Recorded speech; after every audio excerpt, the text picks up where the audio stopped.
Suscríbete a mi canal de YouTube y activa la campanita. Dale like, comenta y comparte. El mayor secreto, el libro que cambiará el mundo. Libro de David Icke.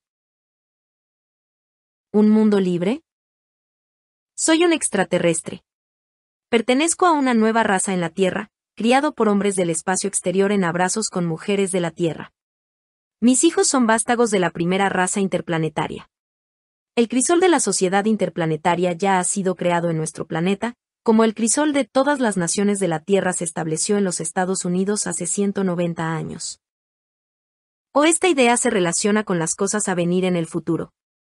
Pido mi derecho y privilegio de tener tales ideas y hacer tales preguntas sin ser amenazado de ser encarcelado por cualquier agencia administrativa de la sociedad.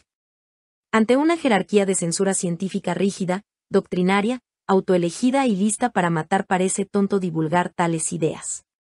Cualquiera lo suficientemente maligno podría hacer cualquier cosa con ellas. Todavía el derecho de estar equivocado tiene que ser mantenido. No deberíamos temer a entrar en un bosque porque hay gatos monteses por ahí en los árboles. No deberíamos ceder nuestro derecho a la especulación bien controlada. Esas ciertas preguntas implicadas en tal especulación a lo que los administradores del conocimiento establecido temen. Pero al entrar en la edad cósmica debemos insistir ciertamente en el derecho a preguntar nuevas preguntas, incluso las preguntas tontas, sin ser molestados. El científico, Wilhelm Reich. Escribiendo su libro, Contacto con el espacio. Reich murió en una cárcel de Estados Unidos el 3 de noviembre de 1957. Introducción. Días de decisión. Estamos en la cúspide de un cambio mundial increíble. Una encrucijada donde tomamos decisiones que influirán en la vida en la Tierra bien en el futuro de lo que llamamos tiempo. Podemos abrir de par en par las puertas de las prisiones mentales y emocionales que han limitado la raza humana durante miles de años. O podemos permitir que los agentes de ese control terminen su programa para la esclavitud mental, emocional, espiritual y física de cada hombre, mujer y niño en el planeta con un gobierno, ejército, banco central y moneda mundiales, apuntalado por una población con microchip. Sé que eso parece fantástico, pero si la raza humana levantara sus ojos de la más reciente telenovela o programa de concurso el tiempo suficientemente para comprometer su cerebro, vería que estos eventos solo no van a ocurrir, están ocurriendo. La velocidad para el control centralizado de la política, negocios, banca, ejército y medios mundiales está acelerando cada hora. El microchipeado de las personas ya está sugiriéndose y, en muchos casos, en marcha. Cada vez que un objetivo encubierto está a punto de ser implementado siempre hay un periodo cuando lo oculto tiene que irrumpir en la superficie para el empujón final en la realidad física. Esto es lo que estamos viendo ahora en la explosión de fusiones entre la banca globalizada, global banking, e imperios de la empresa, y la velocidad a la que el control político y económico está siendo centralizado a través de la Unión Europea, las Naciones Unidas, la Organización Mundial de Comercio, el Acuerdo Multilateral sobre la Inversión, y el torrente de otros cuerpos globalizantes como el Banco Mundial, el Fondo Monetario Internacional y las cumbres de G7, G8. Detrás de esta centralización continua y coordinada está una tribu de linajes entrecruzados que pueden ser rastreados hasta el antiguo Medio y Cercano Oriente.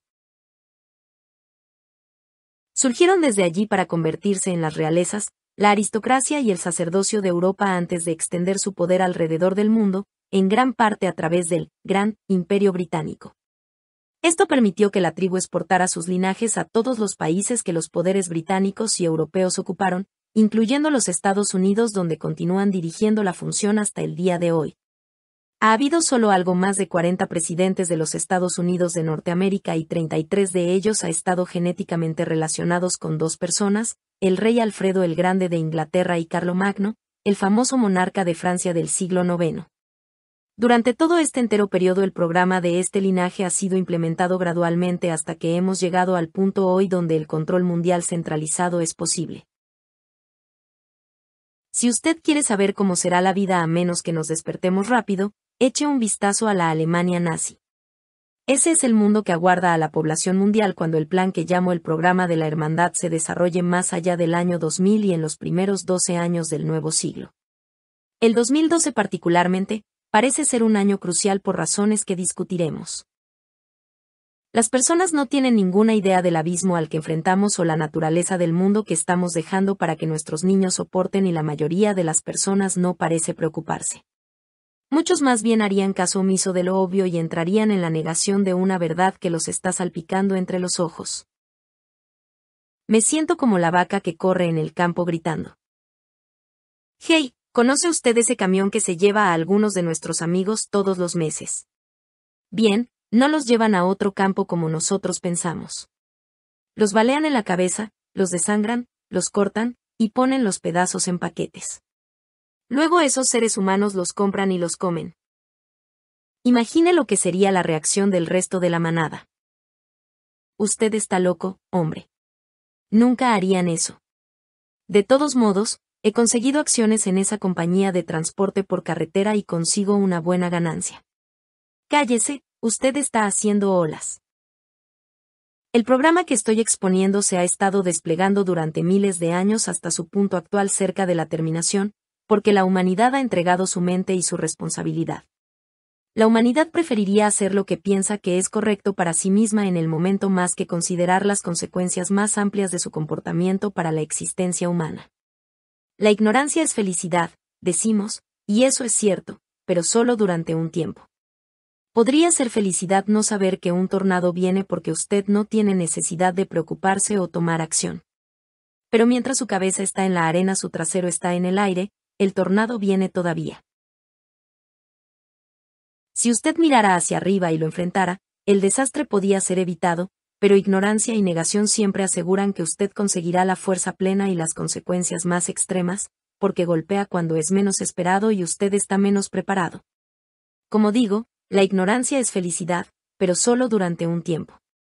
Creamos nuestra propia realidad por nuestras ideas y acciones. Para cada acción o no acción hay una consecuencia. Cuando entregamos nuestras mentes y nuestra responsabilidad, entregamos nuestras vidas. Si suficientes de nosotros lo hacen, entregamos el mundo, y eso es precisamente lo que hemos estado haciendo durante toda la historia humana conocida. Esto es el porqué de que los pocos han controlado las masas siempre. La única diferencia hoy es que los pocos están manipulando ahora el planeta entero debido a la globalización de la empresa, la banca y las comunicaciones. La fundación de ese control ha sido siempre la misma: retener a las personas en ignorancia, miedo y en guerra entre sí. Divida, gobierne y conquiste mientras guarda los conocimientos más importantes para usted mismo, figura 1. Y como veremos en este libro, aquellos que han usado estos métodos para controlar la humanidad por miles de años son miembros de la misma fuerza, la misma tribu entrecruzada, que siguen un programa a largo plazo que ahora está alcanzando un punto muy importante en su viaje. El Estado mundial fascista está sobre nosotros. Figura 1. Y con todo, no tiene que ser así. El poder verdadero está con los muchos, no los pocos. De hecho, el poder infinito está dentro de cada individuo. La razón de que somos tan controlados no es que no tenemos el poder de determinar nuestro propio destino, es que entregamos ese poder cada minuto de nuestras vidas. Cuando ocurre algo que no nos gusta, buscamos a otra persona para culpar. Cuando hay un problema en el mundo entero, decimos, ¿qué van a hacer ellos sobre eso? ¿En qué punto ellos, que han creado en secreto el problema en primer lugar, responden a esta demanda lanzando una solución: más centralización del poder y erosión de la libertad?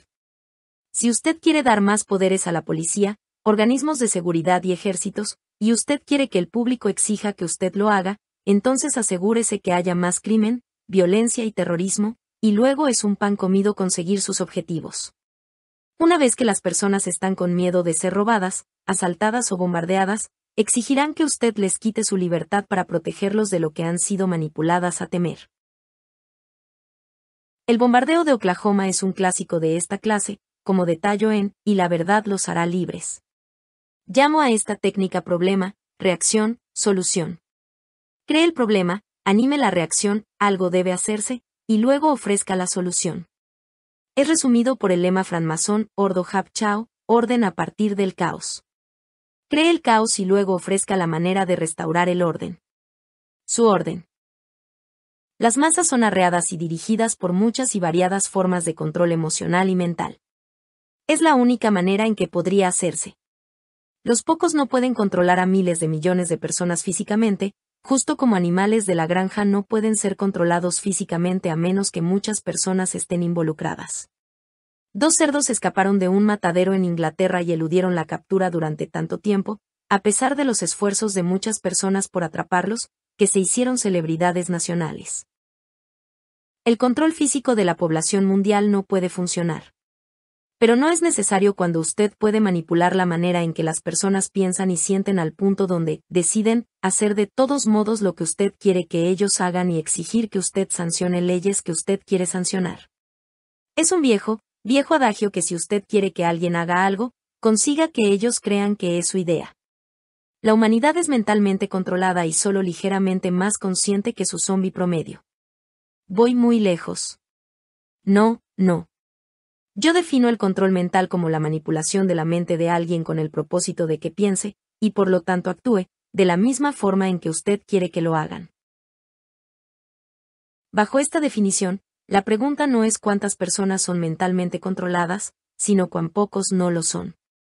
Todos lo son a una mayor o menor extensión. Cuando usted es convencido por la publicidad o el despliegue publicitario de comprar algo que usted realmente no necesita o quiere, usted está siendo mentalmente controlado. Cuando usted lee o escucha un reportaje tendencioso y permite que él afecte su percepción de una persona o evento, usted está siendo mentalmente controlado. Mire el entrenamiento para las Fuerzas Armadas. Es control mental puro. Desde el primer día le dicen que acepte órdenes sin dudar y si un imbécil con una gorra puntiaguda le dice que tire a personas que usted nunca ha conocido y sobre las que no sabe nada, usted debe disparar sin dudar. Esta es la mentalidad, sí señor, y se extiende por el mundo no militar, también. Bien, sé que no es correcto, pero el jefe me dijo que lo hiciera y no tenía elección, ninguna elección. Nunca tenemos ninguna elección. Tenemos elecciones que nos gustaría hacer y elecciones que nos gustaría bastante menos hacer. Pero nunca tenemos ninguna elección. Decir así es otra cosa. La lista de técnicas de manipulación mental es interminable. Quieren su mente porque cuando tienen eso, lo tienen a usted.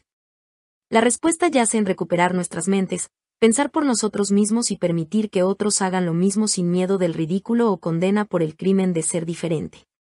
Si no hacemos eso, el programa del que voy a dar una idea general será implementado. Pero si recuperamos el control de nuestras mentes y conseguimos la soberanía mental, el programa no puede ocurrir porque los cimientos de su existencia habrán sido quitados. He hablado e investigado en más de 20 países y veo el mismo proceso en cada uno de ellos. Idénticas políticas y estructuras son introducidas en línea con un programa global. Todavía al mismo tiempo hay bastante obviamente un despertar global a medida que más y más personas escuchan el reloj despertador espiritual y emergen de sus letargos mentales y emocionales, el trance terrestre. ¿Qué fuerza prevalecerá en estos años del milenio hasta 2012? Eso depende de nosotros. Creamos nuestra propia realidad por nuestras ideas y acciones. Si cambiamos nuestras ideas y acciones cambiaremos el mundo. Es así de simple. En este libro voy a trazar la historia de la tribu entrecruzada de linajes que controlan el mundo hoy y revelar la verdadera naturaleza del programa mundial. Y enfatizaría que estoy exponiendo un programa, no una conspiración como tal. La conspiración viene en manipular personas y eventos para asegurar que el programa sea introducido. Estas conspiraciones toman 3 formas principales. Conspirar para eliminar personas y organizaciones que son una amenaza para el programa. El asesinato de Diana, princesa de Gales. Conspirar para poner a las personas en puestos de poder que harán al programa ocurrir, George Bush, Henry Kissinger, Tony Blair, etc. Conspirar para causar los eventos que harán al público exigir que el programa sea introducido a través de problema, reacción, solución, guerras, bombas terroristas, colapsos económicos. De este modo todos estos eventos aparentemente aislados y manipulaciones se hacen aspectos de la misma conspiración para introducir el mismo programa. En los meses y los muchos años que siguen, cada vez que usted recoge un papel, enciende la televisión o escucha un discurso de un jefe político o de negocios, usted va a ver la información delineada aquí ocurrir. Usted ya puede ver si comprende el engaño. Mire mis libros previos como, y la verdad los hará libres, soy yo soy libre, la rebelión de los robots, el vídeo cambio de la marea, y el trabajo de otros investigadores durante décadas y usted verá que lo que fue pronosticado está ocurriendo. Esto no es profecía, es meramente el conocimiento previo del programa. Así que el Estado mundial fascista será realizado en los siguientes años. Esa pregunta puede ser respondida solo por otra: ¿vamos a volvernos personas o continuar como rebaño de ovejas? El programa depende de lo último. Advertencia. Hay una enorme cantidad de información desafiante en este libro. Por favor, no continúe si usted es dependiente de su sistema de creencia actual, o si usted siente que no puede lidiar emocionalmente con lo que está ocurriendo realmente en este mundo. Si decide continuar, recuerde que no hay nada que temer. La vida es para siempre y todo es solo una experiencia en el camino a la iluminación. Visto desde el más alto nivel de percepción, no hay bien ni mal, solo conciencia haciendo elecciones para experimentar todo lo que hay para experimentar. Los eventos asombrosos que este libro expone están en proceso de llegar a un final a medida que la luz de la libertad amanece por fin en la mayor transformación de la conciencia que este planeta ha visto en 26.000 años. Es, a pesar de algo de la información que usted está a punto de leer, un tiempo maravilloso para estar vivo. David Icke. Capítulo 1. Los marcianos han aterrizado.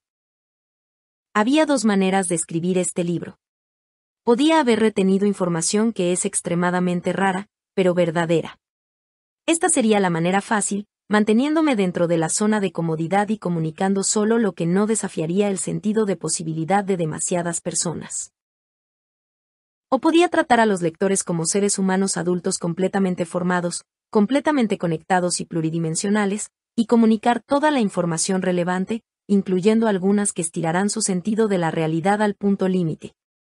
Como siempre, he escogido lo último. No es para mí editar la información para los lectores, es para los lectores revisar la información para sí mismos. Qué arrogante y condescendiente pensar que debo ocultar la información de las personas porque no están listos para ella. ¿Quién soy yo para determinar eso? ¿Y cómo puedo saber si están listos para eso, a menos que lo escuchen y puedan por lo tanto decidir por ellos mismos? Algunos de mis amigos me han instado a que diga la historia básica a las personas, pero, por Dios, no menciones los reptiles. Usted verá lo que quieren decir muy en breve. Comprendo su preocupación, pero solo puedo ser yo mismo.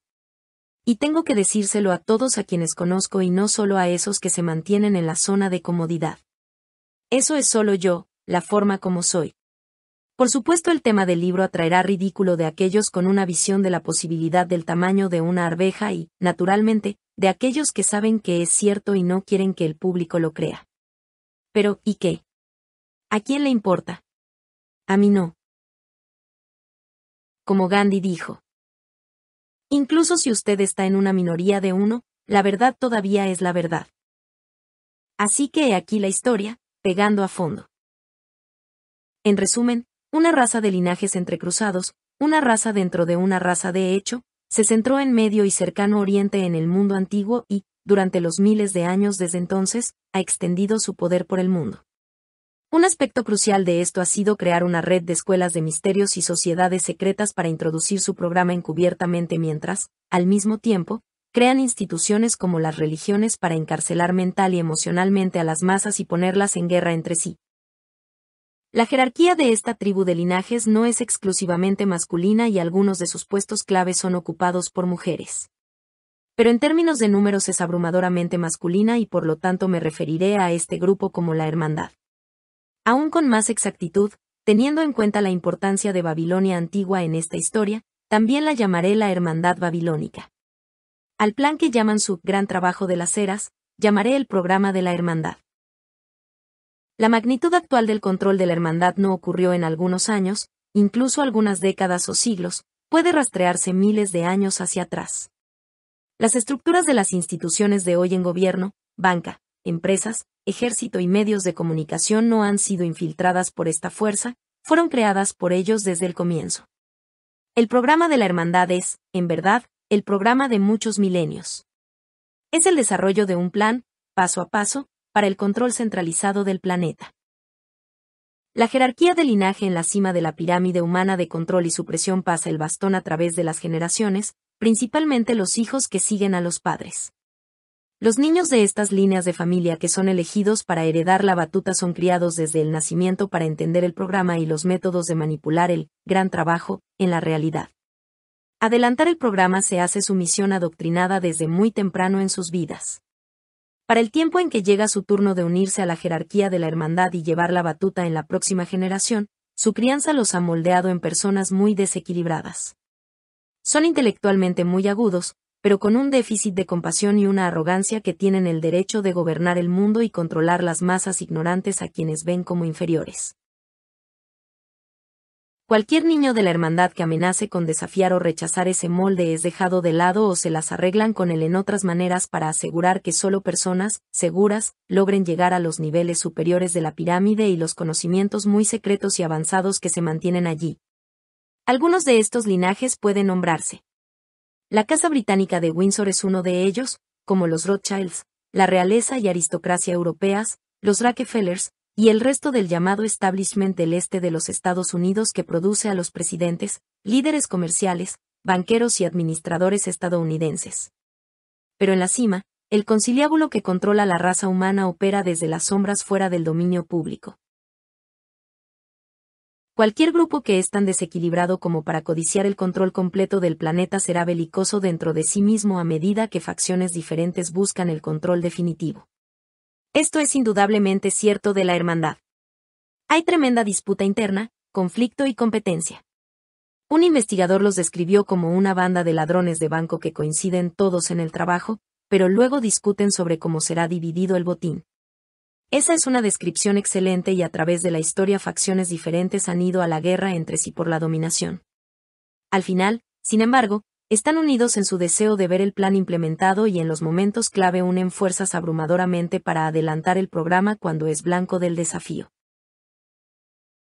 Usted probablemente tendrá que remontarse cientos de miles de años para encontrar el punto de partida de esta historia de manipulación humana y de las líneas de familia que organizan el gran trabajo. Cuanto más yo he investigado esto con el paso de los años, más obvio se me ha hecho que el origen de los linajes y el plan para la toma de la Tierra se salen de planeta hacia una raza o razas de otras esferas o dimensiones de la evolución. Extraterrestres como los llamamos. Si usted duda la existencia de la vida extraterrestre, entonces considere esto por un momento. Nuestro Sol es solo una de aproximadamente 100.000 millones de estrellas solo en esta galaxia. Sir Francis Crick, el laureado del Premio Nobel, dice que hay un estimado de 100.000 millones de galaxias en nuestro universo y cree que hay al menos 1.000.000 planetas en nuestra galaxia que podrían sustentar la vida como la conocemos. Piensen cuál podría ser la cifra para el universo entero, incluso antes de que empecemos a mirar a otras dimensiones de existencia más allá del rango de frecuencia de nuestros sentidos físicos.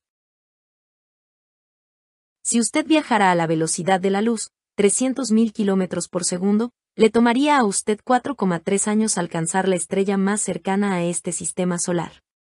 Dice mucho sobre el nivel del adoctrinamiento de la humanidad que hablar de la vida extraterrestre es parecer chiflado, todavía descartarlo y sugerir que la vida solo ha surgido sobre un planeta diminuto, es considerado creíble. Usted solo tiene que considerar las estructuras asombrosas que abundaban en el mundo antiguo para ver que una raza avanzada existió entonces. Se nos dice que solo personas primitivas en comparación a los humanos modernos vivieron en estos tiempos, pero eso es patentemente ridículo. Como la mayoría del pensamiento oficial, el establishment histórico y arqueológico hace sus propias historias, las llama hechos demostrados, y solo hace caso omiso de las pruebas abrumadoras de que están equivocados. La idea no es educar, sino adoctrinar. Alguien que no se ajusta a la línea oficial de la historia es aislado por sus compañeros historiadores y arqueólogos que o bien que saben sus trabajos, reputaciones y la financiación están más seguros cuando adhieren a la versión oficial, o, francamente, no pueden ver más allá de la punta de sus narices. Lo mismo puede decirse de la mayoría de las personas en la enseñanza y las profesiones intelectuales. Por todo el planeta hay estructuras fantásticas construidas miles de años atrás que solo podrían haber sido creadas con tecnología tan buena como, a menudo aún mejor que, la que tenemos hoy. En Baalbek, al noreste de Beirut en el Líbano, 3 trozos grandes de piedra, pesando 800 toneladas cada una, fueron movidos al menos un tercio de milla, 536 metros, y colocados a gran altura en una pared. Esto se hizo miles de años antes de Cristo. Otro bloque pesa cerca de 1000 toneladas, el peso de 3 jambos. ¿Cómo fue posible esto? La historia oficial no desea abordar tales preguntas debido a dónde podría conducir eso. Usted puede imaginar telefonear a un constructor hoy y pedirle que haga eso. ¿Usted quiere que yo haga qué? Diría, usted está loco. En Perú están las misteriosas líneas de Nazca. Los antiguos rayaron la superficie superior, oscura, de la Tierra para revelar la blanca superficie de abajo y por este método fueron creadas increíbles representaciones de animales, peces, insectos y aves. Algunas de ellas son tan grandes que solo pueden verse en su totalidad desde 1000 pies, 305 metros, en el aire. El conocimiento que permitió que maravillas como Nazca, Baalbek, la Gran Pirámide en Gizeh y otras creaciones asombrosas fuesen construidas con tal precisión y escala, vino de una raza avanzada que, en tiempos antiguos, vivía entre una población general por lejos más primitiva. Esta raza es descrita como los dioses en los textos del Antiguo Testamento y otras obras y en tradiciones orales de la antigüedad. Puedo escuchar a seguidores de la Biblia negar que su libro habla de los dioses. Pero lo hace. Cuando la palabra Dios se usa en el Antiguo Testamento es a menudo traducida de una palabra que quiere decir dioses, plural, Elohim y Adonai son 2 ejemplos. Usted puede comprender fácilmente que una raza que lleva a cabo hazañas tecnológicas de tal magnitud debería ser vista como dioses por un pueblo incapaz de comprender tales habilidades. En la década de 1930 militares estadounidenses y australianos aterrizaron sus aviones en partes lejanas de Nueva Guinea para dejar caer suministros para sus soldados. Los locales, que nunca habían visto un avión, creyeron que los militares eran dioses y ellos se volvieron objeto de creencias religiosas. Esto habría sido aún más extremo en el mundo antiguo si su raza avanzada hubiera sido de seres de otros planetas, estrellas o dimensiones, pilotaran naves más avanzadas que cualquiera volada, por lo menos oficialmente, por los ejércitos de hoy. Una afluencia de conocimiento desde fuera de este planeta u otro origen explicaría tantos de los misterios que la historia oficial recibe con un silencio ensordecedor. Las increíbles hazañas de construcción también se vuelven explicables y también lo hace el misterio de por qué civilizaciones tempranas como Egipto y Sumeria, la tierra de Shinar en la Biblia, empezaron en el máximo apogeo de su desarrollo y luego cayeron en decadencia, cuando el curso normal de la evolución es empezar en un nivel más bajo y lentamente avanzar a través del aprendizaje y la experiencia. Claramente hubo una inyección de conocimientos muy avanzados que después se perdieron para la mayoría de las personas. En cada cultura en todo el mundo hay historias y textos antiguos que describen a los dioses que trajeron estos conocimientos avanzados. Esto otra vez explicaría el misterio de cómo los antiguos tenían una comprensión fenomenal de astronomía. Hay leyendas interminables por todo el mundo de un tiempo que llaman la Era Dorada, que fue destruida por cataclismo y la caída del hombre. El poeta griego antiguo, Hesíodo, describió el mundo antes de la caída. El hombre vivía como los dioses, sin vicios o pasión, irritación o trabajo. En feliz compañerismo con seres divinos, extraterrestres, pasaban sus días en tranquilidad y placer, viviendo juntos en perfecta igualdad, unidos por confianza y amor mutuos. La tierra era más hermosa que ahora, y producía espontáneamente una variedad abundante de frutos. Seres humanos y animales hablaban la misma lengua y conversaban entre sí, telepatía. Los hombres eran considerados simples niños a los 100 años de edad. No tenían ninguna de las dolencias de la edad para molestarlos y cuando pasaban a regiones de la vida superior, era en un sueño apacible. Utópico como eso puede parecer, hay incontables historias de cada cultura antigua que describen el mundo en el pasado distante en esos términos. Podemos recrear esa visión otra vez si solo cambiamos la manera en que pensamos y sentimos. Los relatos más exhaustivos de una raza avanzada están contenidos en decenas de miles de tablillas de arcilla encontradas en 1850 aproximadamente a 250 millas, 400 kilómetros, de Bagdad, Irak, por un inglés, Sir Austen Henry Layard, cuando excavó el sitio de Nínive, la capital de Asiria. Esta estaba ubicada cerca del actual pueblo iraquí de Mosul. Otros hallazgos han seguido en esta región que una vez fue llamada Mesopotamia. La fuente original de este conocimiento no fueron los asirios, sino los sumerios que vivían en la misma área, se estima, de 4000 a 2000 años antes de Cristo. Haré referencia a las tablillas de arcilla, por lo tanto, como textos sumerios o tablillas. Son unos de los mayores hallazgos históricos imaginables y con todos 150 años después de que fueron descubiertos todavía son ignorados por la historia y educación convencionales. ¿Por qué? ¿Por qué demuelen la versión oficial de los eventos? El traductor más famoso de estas tablillas es el erudito y escritor Zecharia Sitchin, que puede leer sumerio, arameo, hebreo y otras lenguas de Medio y Cercano Oriente. Ha investigado y traducido las tablillas sumerias exhaustivamente y no tiene ninguna duda de que están describiendo a extraterrestres. Algunos investigadores dicen que usa una versión posterior de la lengua sumeria para traducir una más temprana y, por lo tanto, algunas de sus traducciones pueden no ser 100% exactas. Pienso que sus temas son correctos, efectivamente otros relatos y pruebas apoyan esto, pero personalmente dudo un poco del detalle. Pienso que algunas de las interpretaciones de Sitchin son sumamente cuestionables, mientras que coincido con la tesis en conjunto. De acuerdo con sus traducciones, y otras, los textos dicen que la civilización sumeria, de la que muchos rasgos de la sociedad moderna derivan, fue un obsequio de los dioses.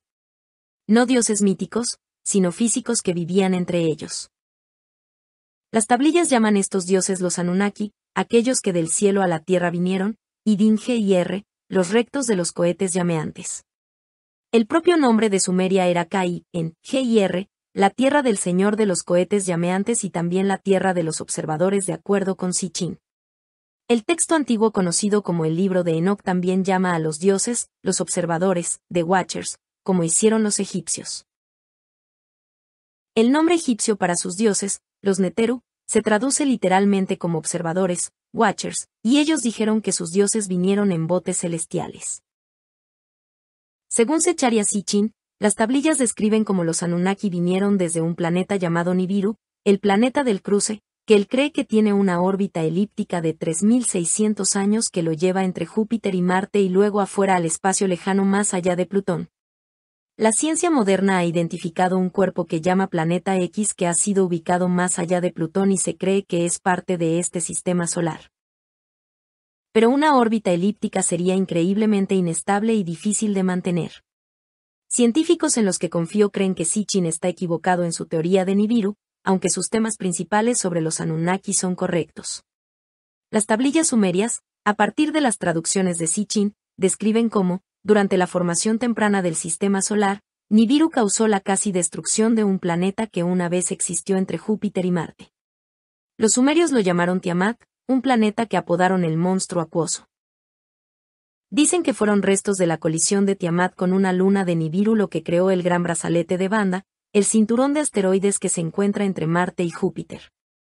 Lo que quedó de Tiamat fue lanzado en otra órbita, dicen los textos, y al final se convirtió en la Tierra, figura 2. El nombre sumerio para la Tierra significa el hendido porque un inmenso agujero fue creado, dicen, por la colisión. Curiosamente, si usted se lleva el agua del Océano Pacífico, usted se quedará con un agujero gigantesco. Figura 2.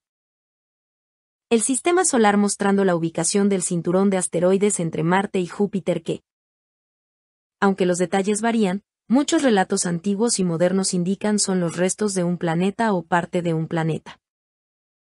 Las tablillas son los relatos escritos de tradiciones orales que se remontan a cantidades enormes de tiempo y usted tiene que tener cuidado de que no se han añadido o perdido detalles y que no tomamos el simbolismo o la parábola como la verdad literal. Estoy seguro que algo de confusión ocurrió de este modo. Yo mismo tengo dudas sobre el argumento de Nibiru Tiamat y su supuesta escala de tiempo. Pero hay mucha verdad en los textos que puede demostrarse, sobre todo en sus conocimientos de astronomía. Las tablillas retratan el sistema solar con los planetas en sus posiciones, órbitas y tamaños relativos correctos, y su exactitud solo ha sido confirmada en los pasados 150 años ya que algunos de estos planetas han sido encontrados. Las tablillas describen la naturaleza y el color de Neptuno y Urano en maneras que solo han sido confirmadas en los últimos años. Lo que es más, los expertos modernos no esperaban que esos planetas luzcan como lo hacían. Todavía los sumerios sabían miles de años antes de Cristo lo que nuestra ciencia, avanzada, apenas acaba de descubrir. Lo más impresionante sobre las tablillas sumerias es la manera en que describen la creación del Homo sapiens. Sitchin dice que los Anunnaki vinieron a la Tierra hace aproximadamente unos 450.000 años para extraer oro en lo que es ahora África. El centro minero principal estaba en el actual Zimbabue, un área que los sumerios llamaron Abesu, depósito hondo, afirma. Los estudios por la Corporación Angloamericana han encontrado pruebas extensas de minería de oro en África hace al menos 60.000 años, probablemente 100.000. El oro extraído por los Anunnaki fue enviado de regreso a su planeta de origen desde bases en Medio Oriente, afirma Sitchin, que dicen las tablillas. Pienso que hay mucho más para saber sobre esta empresa de minería de oro, y yo no creo que fue la razón principal por la que vinieron aquí, si de hecho fuera una razón en absoluto. Al principio la minería de oro fue hecha por la versión Anunnaki de sus clases obreras, dice Sitchin, pero eventualmente hubo una rebelión de los mineros y la élite real Anunnaki decidió crear una nueva raza esclava para hacer el trabajo. Las tablillas describen cómo se combinaron en una probeta los genes de los Anunnaki y los de los seres humanos nativos para crear al ser humano, actualizado, capaz de hacer las tareas que los Anunnaki requerían.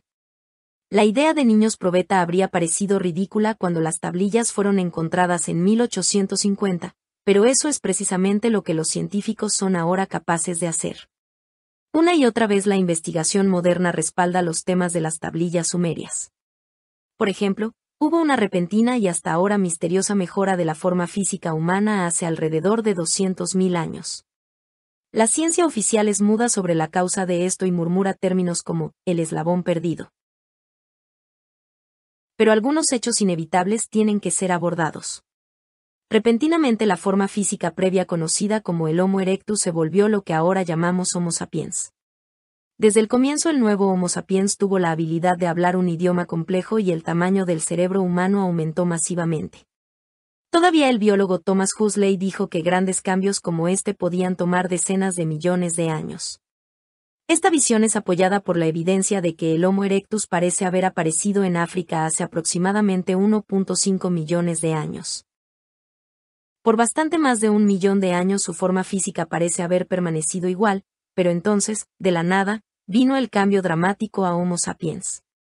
Hace aproximadamente 35.000 años vino otra mejora repentina y el surgimiento del Homo sapiens sapiens, la forma física que vemos hoy. Las tablillas sumerias nombran a las dos personas involucradas en la creación de la raza esclava. Eran el científico principal llamado Enki, el señor de la tierra, que igual a tierra, y Ninkarsag, también conocida como Ninti, la dama de la vida, debido a su pericia en medicina. Fue después llamada Mami, del que viene mami y madre. Ninkarsag es simbolizada en representaciones mesopotámicas por una herramienta usada para cortar el cordón umbilical. Tiene forma de una herradura y fue usada en tiempos antiguos. También se volvió la diosa madre de un torrente de religiones bajo nombres como Reina Semiramis, Isis, Barati, Diana, María y muchos otros, que surgieron de las leyendas de esto en todo el mundo. Es a menudo retratada como una mujer embarazada. Los textos dicen del liderazgo Anunnaki. Convocaron y pidieron a la diosa, la partera de los dioses, la sabia dadora de nacimiento, diciendo, a una criatura da la vida, crea trabajadores. Crea a un trabajador primitivo, que pueda llevar el yugo. Que use el yugo asignado por Enlil. Que el trabajador cargue con el trabajo de los dioses. Enlil era comandante de los Anunnaki y Enki era su medio hermano. Enki y Ninkarsag tuvieron muchos fracasos cuando buscaban las mezclas genéticas correctas, nos dicen las tablillas. Hay relatos de cómo crearon personas con defectos muy importantes y también híbridos de animal, humano. Cosas horribles, y exactamente lo que se afirma que están ocurriendo hoy en las bases subterráneas extraterrestres, humanas alrededor del mundo. La historia de Frankenstein, el hombre creado en un laboratorio, podía ser simbólica de estos eventos. Fue escrita por Mary Shelley, la esposa del famoso poeta. Él y ella eran altos iniciados de la red de sociedades secretas que ha acumulado y ocultado estos conocimientos desde tiempos antiguos. Las tablillas dicen que Enki y Ninkarsag eventualmente encontraron la mezcla correcta que se volvió el primer Homo sapiens, un ser que los sumerios llamaron un Lulú, el que ha sido mezclado. Este es el Adán bíblico. Lulú era un híbrido genético, la fusión del Homo erectus con los genes de los dioses, para crear un esclavo, una abeja obrera humana, hace unos 200.000 a 300.000 años. Una versión femenina también fue creada. El nombre sumerio para ser humano era Lu, raíz que significa que es obrero o sirviente, y también se usó para implicar animales domesticados. Esto es lo que la raza humana ha sido desde entonces. Los Anunnaki han estado abiertamente y ahora encubiertamente gobernando el planeta durante miles de años. La mala traducción de la Biblia y el idioma simbólico tomado literalmente ha devastado el significado original y nos dio una historia de fantasía. El Génesis y el Éxodo fueron escritos por la clase sacerdotal hebrea, los levitas, después de que fueron llevados a Babilonia alrededor de 586 a.C. Babilonia estaba en las extierras de Sumeria y por tanto los babilonios, y por lo tanto los levitas, conocían las historias y relatos sumerios.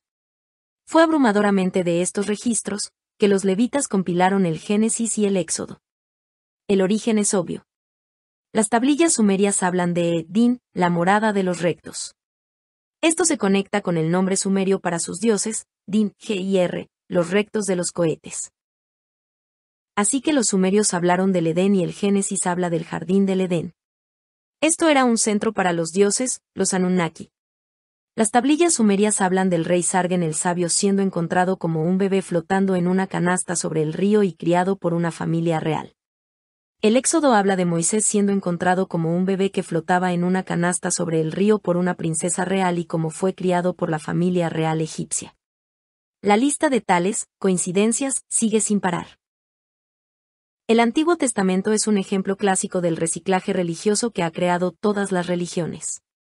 Así que cuando usted está buscando el significado original del Génesis y la historia de Adán, usted tiene que irse a los relatos sumerios para ver cómo ha sido falsificada la historia. El Génesis dice que Dios, los dioses, creó al primer hombre, Adán, a partir de polvo del suelo, y luego usó una costilla de Adán para crear a Eva, la primera mujer. Secharia Sitchin señala que la traducción de polvo del suelo viene de la palabra hebrea tit, lo siento madre, y esta misma se deriva del término sumerio, it, que significa lo que es con vida. Adán no fue creado de polvo del suelo, sino de lo que es con vida, células vivientes. El término sumerio, ti, representa tanto costilla como vida y otra vez los traductores hicieron la elección equivocada. Eva, la que tiene vida, no fue creada de una costilla, sino de lo que tiene vida, células vivientes. El óvulo humano para la creación de Lulu, Adán vino de una mujer en Apsu, África, de acuerdo con los sumerios, y los hallazgos de fósiles e investigación antropológica modernos indican que el Homo sapiens efectivamente salió de África. En la década de 1980, Douglas Wallace de la Universidad de Emory en Georgia comparó el ADN, el esquema para la vida física, de 800 mujeres y llegó a la conclusión de que vino de un solo antepasado femenino. Wesley Brown de la Universidad de Michigan dijo, después de revisar el ADN de 21 mujeres de diferentes trasfondos genéticos de todas partes del mundo, que todas se originaron de una única fuente que había vivido en África hace entre 180.000 y 300.000 años. Rebecca Kahn de la Universidad de California en Berkeley hizo lo mismo con 147 mujeres de trasfondos raciales y geográficos diversos y dijo que su herencia genética común vino de un solo antepasado hace entre 150.000 y 300.000 años.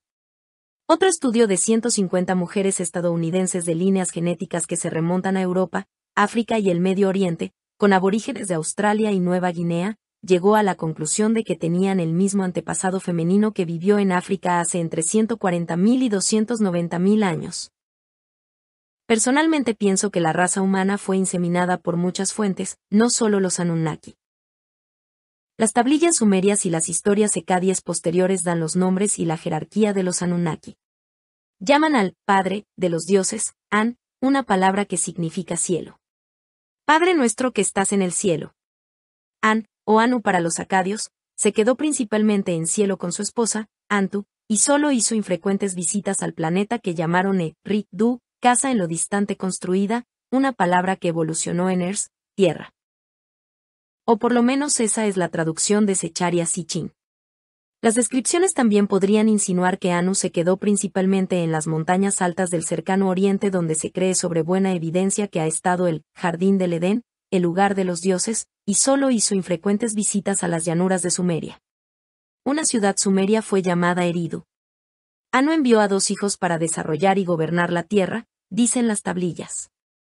Eran Enki, el tipo que ellos dicen que creó al Homo sapiens, y su medio hermano Enlil. Estos 2 se harían grandes rivales después por el control final del planeta.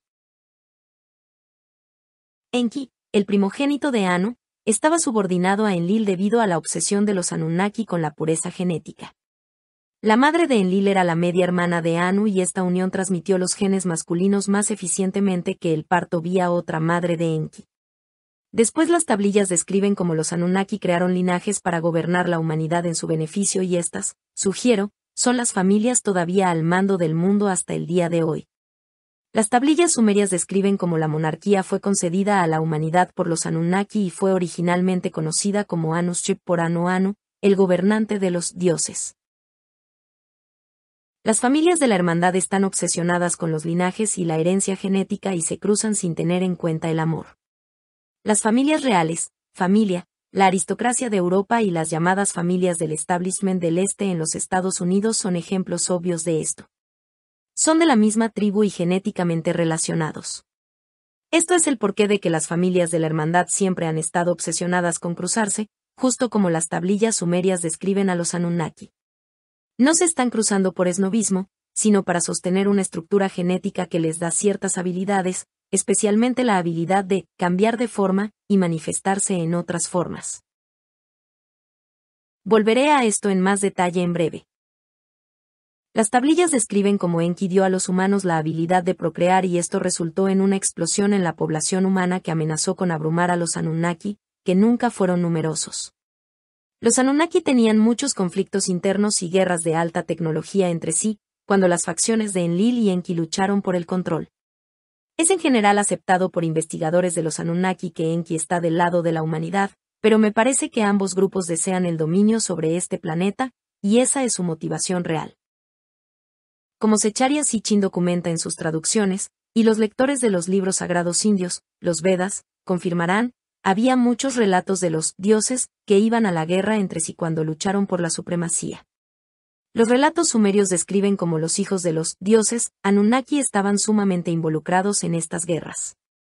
Estos eran los descendientes de Enki y Enlil, los medio hermanos que se volvieron rivales feroces, y sus hijos terminaron esa lucha en un conflicto de alta tecnología, dicen las tablillas. Una batalla en la que parecían haber estado involucrados fue la destrucción bíblica de Sodoma y Gomorra.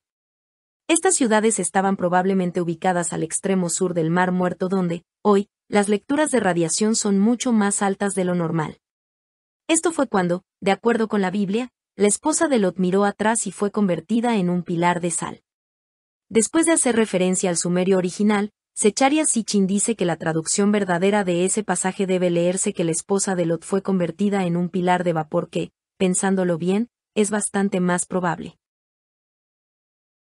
En todo el mundo en cada cultura nativa usted encontrará historias de una gran inundación, diluvio, y las tablillas sumerias no son diferentes. Sitchin dice que dicen como los Anunnaki dejaron el planeta en naves voladoras, cuando una oleada enorme del agua destruyó a gran parte de la humanidad. No hay duda de que una catástrofe inimaginable, o más probablemente catástrofes, fue infligida sobre la Tierra entre aproximadamente 11.000 y 4.000 años antes de Cristo. La evidencia geológica y biológica es abrumadora en su apoyo a incontables historias y costumbres que describen tales eventos. Vienen desde Europa, Escandinavia, Rusia, África, en todo el continente americano, Australia, Nueva Zelanda, Asia, China, Japón y el Medio Oriente. Por todas partes.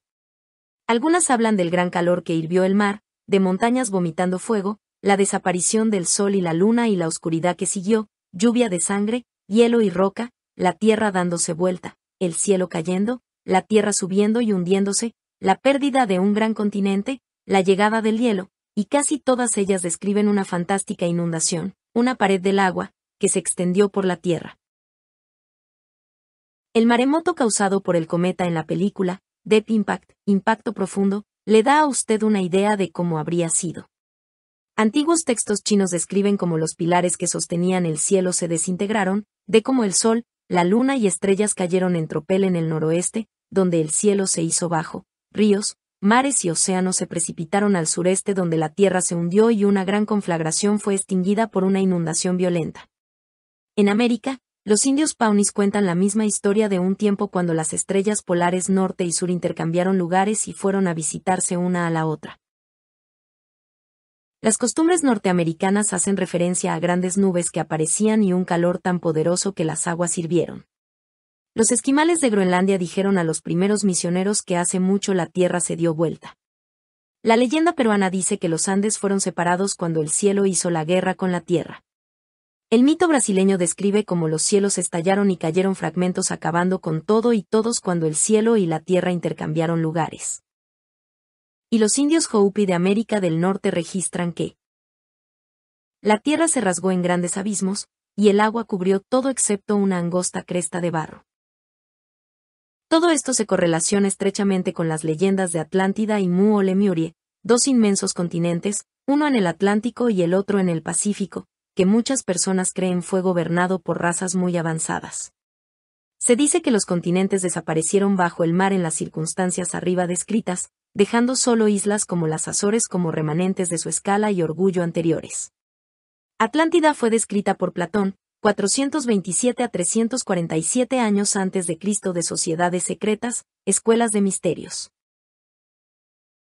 Hasta el día de hoy esta red secreta ha pasado muchos conocimientos a los pocos elegidos mientras negaba ese privilegio a la masa de personas.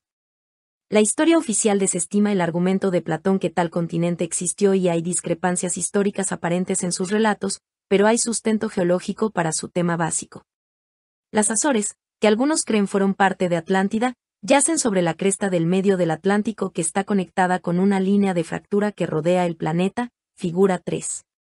Esta línea continúa por una distancia de 40.000 millas, 64.360 kilómetros.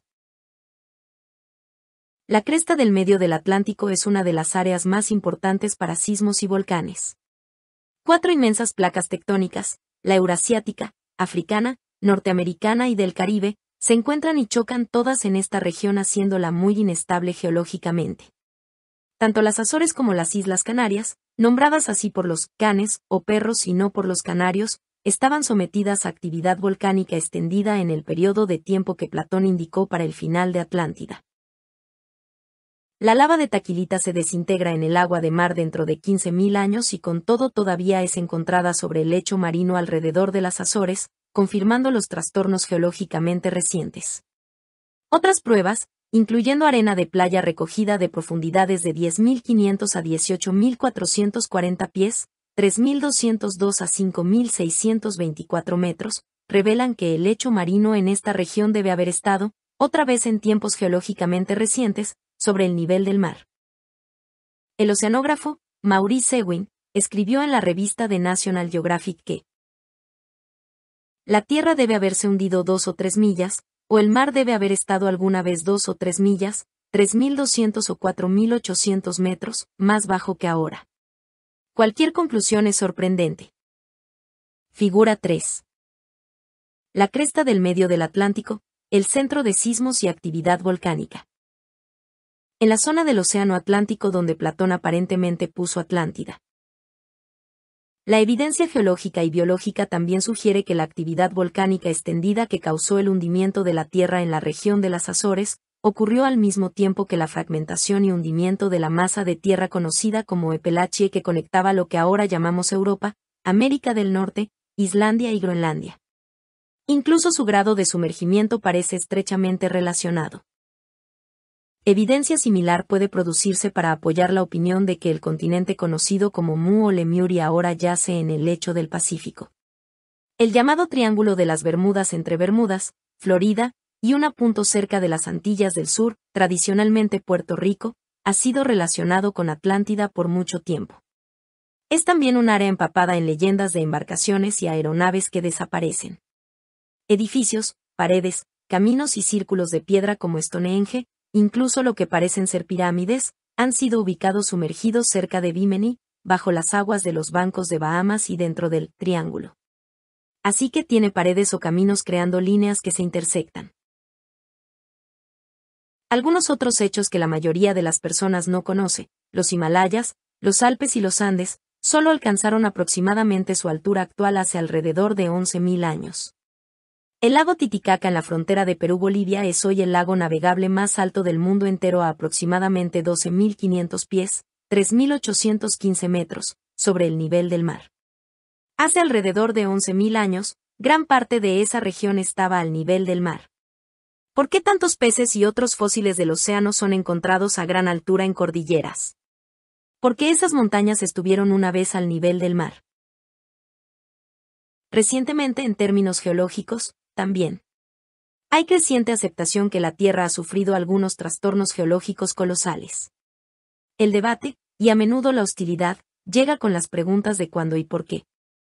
Estos trastornos obviamente han involucrado al sistema solar como un todo porque cada planeta muestra evidencia de algunos eventos cataclísmicos que han afectado ya sea su superficie, atmósfera, velocidad y ángulo de órbita o rotación. Pienso que los temas de las tablillas sumerias son correctos, pero dudo un poco de su detalle, sobre todo debido al periodo inmenso que pasó entre hace 450.000 años cuando se dice que los Anunnaki llegaron, y el tiempo, hace solo unos cuantos miles de años, cuando estos relatos fueron escritos.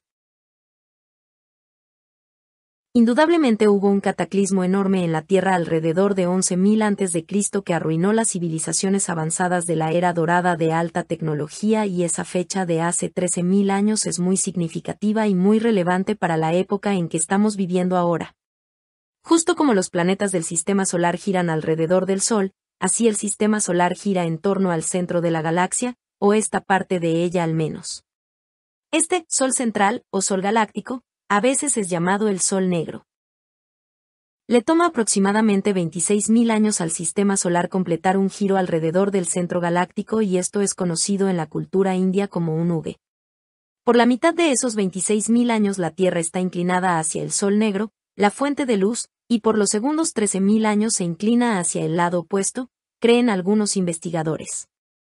Estos hemiciclos son por lo tanto muy diferentes cuando el planeta está bañado por luz positiva durante 13.000 años y luego se mueve en la oscuridad por los próximos 13.000. Esto afecta fundamentalmente la energía en la que todos vivimos. Curiosamente, fue hace 13.000 años que la era dorada parecería haber concluido en cataclismo y conflicto, y hoy, con el ciclo de 13.000 años de oscuridad que llega a su conclusión, hay un rápido despertar espiritual mundial y eventos increíbles nos aguardan en los próximos años. Estamos ingresando la luz otra vez. Así que hubo un cataclismo fantástico hace alrededor de 13.000 años que trajo un final a las civilizaciones de alta tecnología de la era dorada. Pero fue el único. La evidencia sugiere que no. Un amigo mío en California, Brian Desborough, es un investigador y científico por el que tengo gran respeto. Ha estado involucrado en investigación aeroespacial y ha sido empleado en esta y otras investigaciones científicas por muchas compañías. Brian es un tipo de pies en la tierra que mira toda la evidencia y va donde ella, en vez de la convención, lo lleva.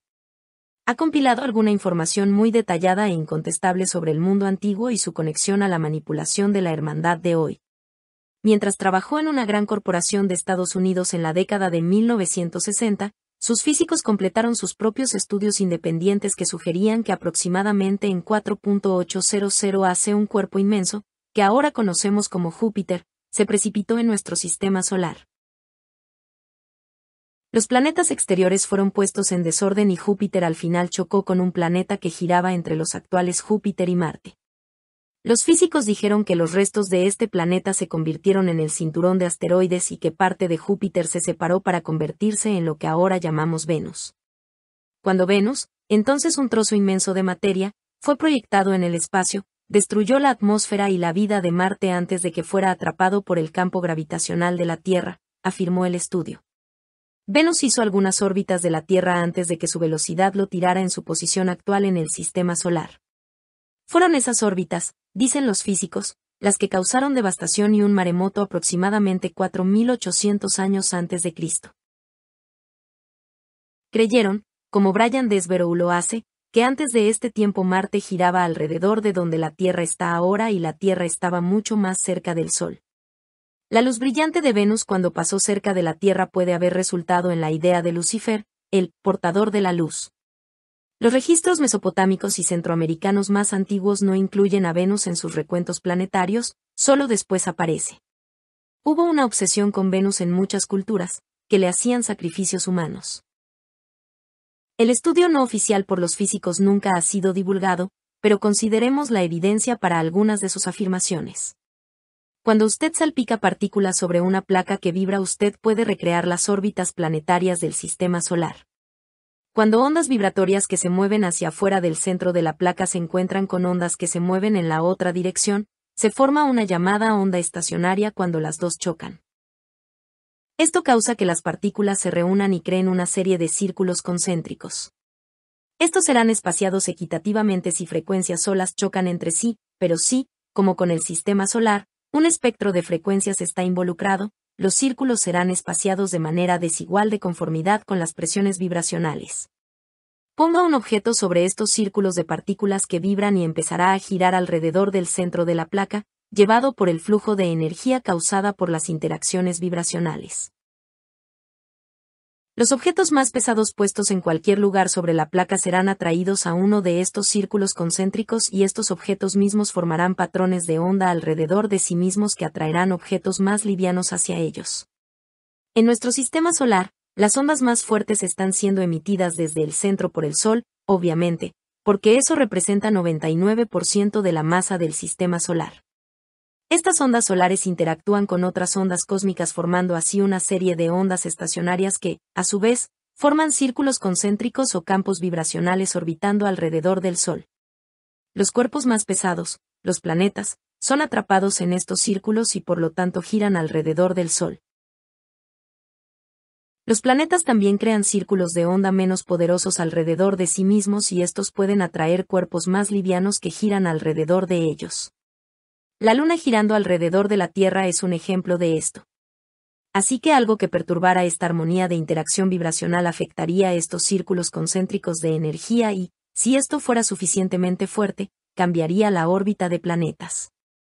Lo que los físicos dicen que ocurrió con Júpiter y Venus sería ciertamente lo suficientemente fuerte para hacer esto. Estos círculos de ondas estacionarias existen alrededor del Sol en relación con las presiones vibracionales involucradas y no necesitan que un planeta exista. Existen de todos modos y un cuerpo planetario simplemente se traba en ellos.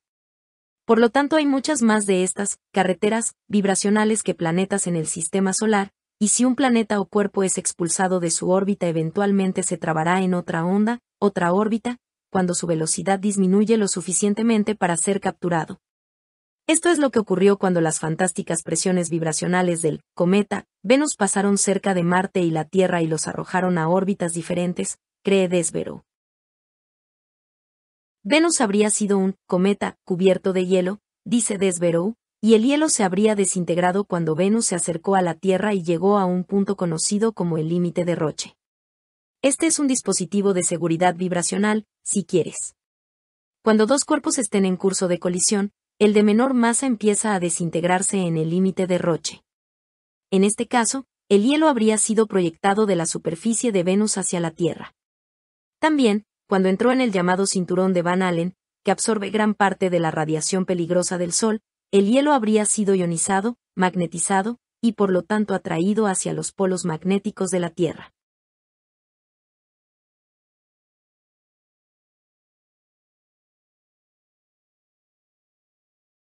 Miles de millones de toneladas de hielo, enfriado a menos 273 grados centígrados, se habrían posado en las regiones polares, congelando como un rayo todo en poco más de un instante. Esto, por fin, explicaría el misterio de los mamuts encontrados congelados donde estuvieron parados. El mamut, contrario a la creencia, no era un animal de región fría, sino uno que vivió en prados templados. De algún modo esas regiones templadas fueron congeladas en un momento. Algunos mamuts han sido encontrados congelado en medio de la alimentación. Allí estás mascando y cuando te quieres acordar eres un muñeco de hielo. Si este hielo ionizado cayera como lluvia de Venus, la mayor aglomeración habría estado más cerca de los polos magnéticos porque habrían tenido la atracción más fuerte. Otra vez, ese es el caso. La masa de hielo en las regiones polares es mayor en los polos que en la periferia y con todo hay menos nieve y la lluvia en los polos para crear tal aglomeración. El argumento de Venus explica esto. En el libro de Job, que se cree que es una obra árabe mucho más vieja que el resto de la Biblia, se hace la pregunta, ¿de dónde vino el hielo? Diría que podríamos tener la respuesta.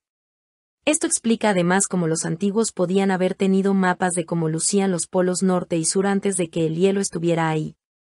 Los polos estaban libres de hielo hasta hace aproximadamente 7000 años.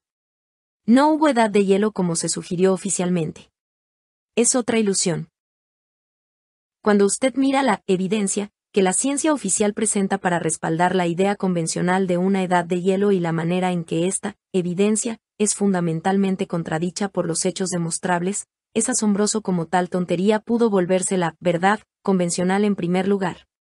Antes de este cataclismo increíble, y uno de los otros, la Tierra tenía un ambiente tropical uniforme, como las plantas fosilizadas han mostrado. Esto habría sido cambiado no solo por la llegada del hielo aparentemente, sino también por la destrucción de una bóveda de vapor de agua alrededor de la Tierra, como se describe en el Génesis y otros textos antiguos. Esta bóveda habría asegurado un ambiente tropical uniforme por todos lados, pero repentinamente estaba extinto. El cambio dramático en la temperatura en los polos habría chocado con el aire tibio y causado vientos devastadores, exactamente como es descrito por el folclore chino. Los físicos dijeron que las presiones creadas por las órbitas de Venus alrededor de la Tierra habrían producido un maremoto 10.000 pies, 3.050 metros, en los océanos y esto otra vez concuerda con las pruebas que la agricultura empezó a altitudes de 10.000 pies y más alto. Platón escribió en su obra, Leyes, que la agricultura comenzó en elevaciones altas después de que una inundación gigantesca cubrió todas las tierras bajas. El botánico, Nikolai Ivanovich Vavilov, estudió más de 50.000 plantas salvajes coleccionadas alrededor del mundo y descubrió que se originaron en solo 8 áreas diferentes, todas ellas terreno de montaña. El maremoto habría causado presiones sobre la superficie terrestre de 2 toneladas por pulgada cuadrada, 310 kilogramos sobre centímetros al cuadrado, creando nuevas cordilleras, y fosilizando todo en unas horas. Piedra artificial es creada hoy por presiones de esta magnitud. Se han encontrado árboles fosilizados intactos y eso sería imposible a menos que ocurriese en un instante porque el árbol normalmente se habría desintegrado antes de que pudiera ser fosilizado durante un periodo de tiempo largo. De hecho, fósiles de esta clase no se están formando hoy. Son el resultado de los eventos cataclísmicos descritos aquí, dice Desvero. El psiquiatra y autor ruso, judío, Immanuel Velikovsky, causó indignación entre el establishment científico en la década de 1950 sugiriendo que la Tierra habría pasado por trastornos enormes cuando Venus, que era entonces, él dijo, un cometa, se precipitó por esta parte del sistema solar antes de establecerse en su órbita actual. Cuando Venus fue fotografiado por la misión Mariner 10, muchas de las descripciones de Velikovsky demostraron ser correctas, incluyendo los que parecían ser los remanentes de una cola como de cometa. Las imágenes de Mariner 9 de Marte también respaldaron algunas de las teorías de Velikovsky. Él dijo que el cometa Venus había chocado con Marte cuando se precipitó a través del sistema solar. El tiempo para estos eventos de Velikovsky fue aproximadamente 1500 a.C. Los diferentes investigadores desestiman unos a otros sus conclusiones porque indican periodos muy diferentes para los grandes trastornos cuando en verdad casi indudablemente había varios cataclismos en esa ventana de 11.000 a 1500 a.C., y aún más recientemente. El estudio por los físicos también dijo que Marte fue devastado por estos eventos que involucraban a Venus. Sentían que Marte fue lanzado afuera de la órbita y siguió a una órbita elíptica muy inestable que lo llevó entre la Tierra y la Luna cada 56 años. El último de estos pasajes parece haber sido aproximadamente en 1500 a.C. cuando el gran volcán estalló en la isla griega de Santorini y la civilización minoica en Creta pasó a la historia.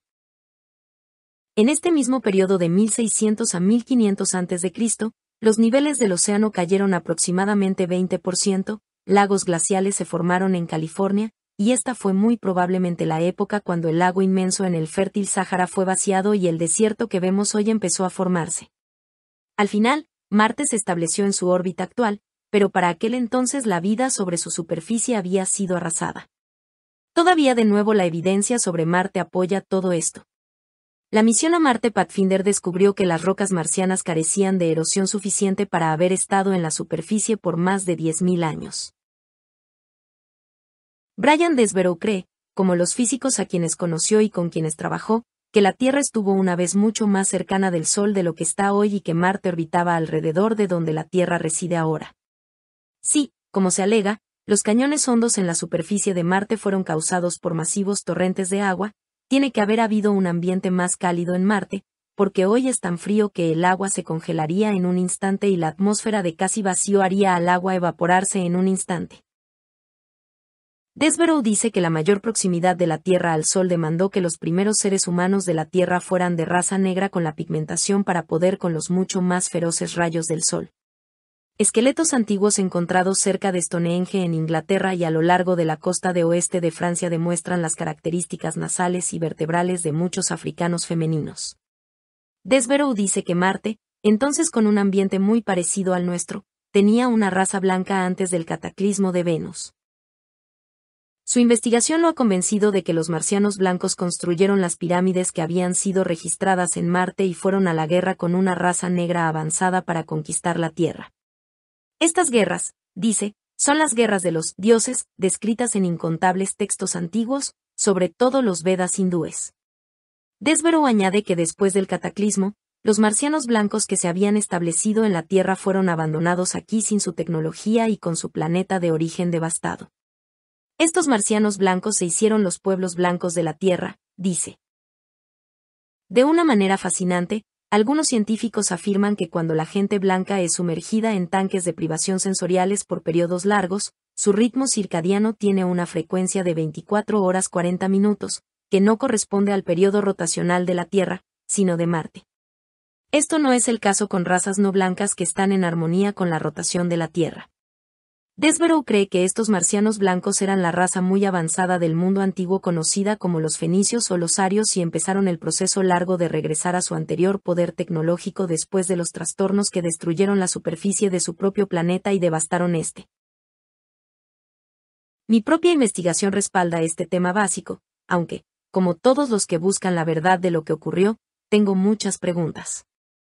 Una raza blanca, conocida como los fenicios y por otros nombres, eran indudablemente los cerebros detrás de la civilización egipcia, por lo menos desde el punto alrededor de 3000 a.C., y la meseta de Gizeh, donde la Gran Pirámide fue construida, era antes conocida como el Caira, un nombre que derivaba del sustantivo árabe, el Cair, de donde proviene el Cairo, su nombre para Marte.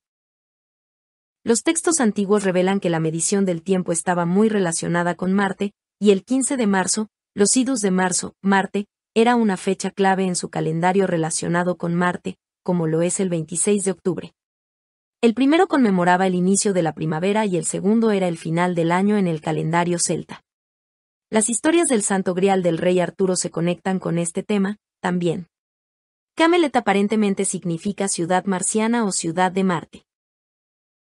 Pienso que hay verdad en todas las opiniones resumidas en este capítulo de los trastornos cataclísmicos que la Tierra ha sufrido en el periodo entre 11.000 y 1500 a.C. El primero terminó la era dorada y arrasó las civilizaciones de alta tecnología que habían existido antes de entonces. Las razas extraterrestres ya sea dejaron el planeta de antemano o sobrevivieron en altas altitudes o yéndose profundo dentro de la Tierra. Lo mismo con el cataclismo posterior. Muchos de los extraterrestres, y la mayoría de los seres humanos de la Tierra, no sobrevivieron a estos eventos. Los que lo hicieron quedaron con el trabajo de empezar todo de nuevo sin, por lo menos al principio, la tecnología disponible antes. Los supervivientes cayeron en dos categorías principales, esos de origen principalmente extraterrestre que conservaron los conocimientos avanzados, y los seres humanos, la raza esclava en general, que no lo hizo. Los primeros también cayeron en dos campos. Había aquellos que deseaban usar sus conocimientos positivamente y comunicar su información a la humanidad, y aquellos que trataron de acumular los conocimientos y usarlos para manipular y controlar. La pelea entre esos dos grupos sobre el uso de los mismos conocimientos continúa hasta este mismo día. A medida que las sociedades se recuperaron de esos trastornos de 11.000 a.C., los otros cataclismos causaron más devastación durante los miles de años que siguieron y la humanidad se enfrentó con muchos nuevos principios. Un tema común de principio a fin, sin embargo, ha sido la manipulación de la humanidad por una intelectualmente, aunque no espiritualmente, raza o razas avanzadas de origen extraterrestre. Sobre ese tema, debo presentar ahora una dimensión adicional a esta historia que estirará su credulidad al punto límite.